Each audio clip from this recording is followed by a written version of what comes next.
Salut la team, aujourd'hui pour les plus débutants d'entre vous, je vais vous expliquer ce qu'est un clavier maître.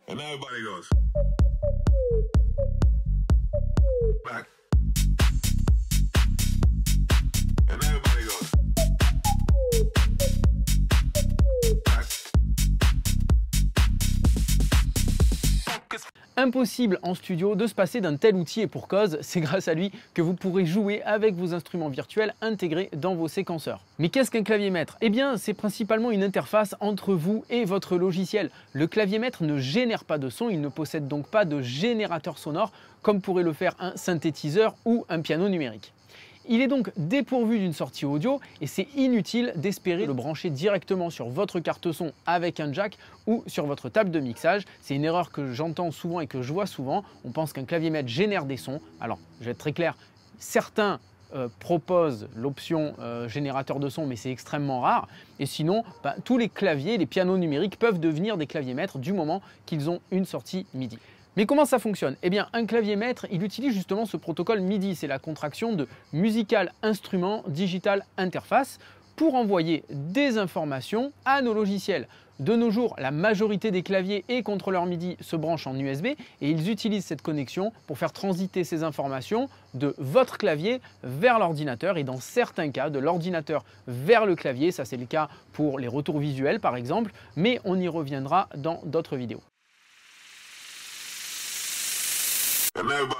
Alors il est également possible d'utiliser la traditionnelle prise MIDI qui équipe la quasi-totalité des instruments, en tout cas des pianos, sous condition de posséder une interface MIDI USB comme celle-ci ou d'utiliser l'interface MIDI qui est dans votre carte son si celle-ci en est équipée. Et la majorité des petites cartes son possèdent en effet une entrée et une sortie MIDI avec la fameuse fiche DIN qui ressemble à ça.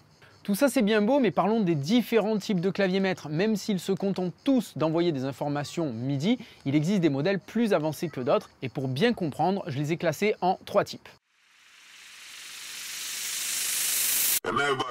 D'abord le clavier maître simple. Celui-ci ne propose qu'un clavier de piano ainsi qu'une molette de pitch et de modulation.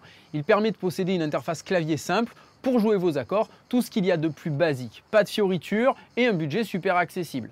Par exemple, facile à transporter, ce petit clavier Nectar SE25 que j'ai piqué à Ugel, sur lequel on a vraiment juste une interface avec un clavier, des petits pitch bends ici, plus et moins, et la sélection des octaves pour descendre plus bas ou pour aller plus haut. C'est ultra simple, ça s'emporte partout et c'est très accessible. Ensuite, on a le clavier maître de contrôle. Celui-ci, en plus du clavier, possédera, selon votre modèle, des encodeurs rotatifs, des faders linéaires, des pads et autres boutons afin de les assigner à une fonction spécifique de vos instruments virtuels ou de vos logiciels. Le protocole MIDI permet de piloter un très grand nombre de paramètres et vous permet ainsi de vous affranchir de votre clavier et souris pendant votre session. Quand je dis clavier, c'est clavier d'ordinateur. Et donc, vous n'en avez pas besoin pendant votre session de composition ou de mixage. Et dans la troisième catégorie, je vais parler des claviers maîtres intelligents. C'est une nouvelle génération de claviers qui est dit intelligent et qui facilite la navigation dans vos instruments, vos samples et vos effets. Ça vous aide à la création d'accords efficaces en proposant par exemple des guides visuels ou des fonctions avancées. Novation, Akai ou encore Native Instruments tirent leur épingle du jeu dans ces catégories, mais on aura l'occasion d'en reparler. Par exemple, toujours dans la série des claviers ultra portables et intelligents, ce Complete Control M32 qui est extrêmement simple à utiliser et qui vous permet de générer des accords, qui est un clavier de contrôle puisque vous avez des encodeurs rotatifs, vous pouvez naviguer dans votre clavier, vous pouvez lancer l'enregistrement, vous pouvez revenir en arrière, c'est du coup très appréciable et ça fonctionne sur n'importe quel, dans n'importe quel séquenceur. Voici un clavier donc de contrôle intelligent.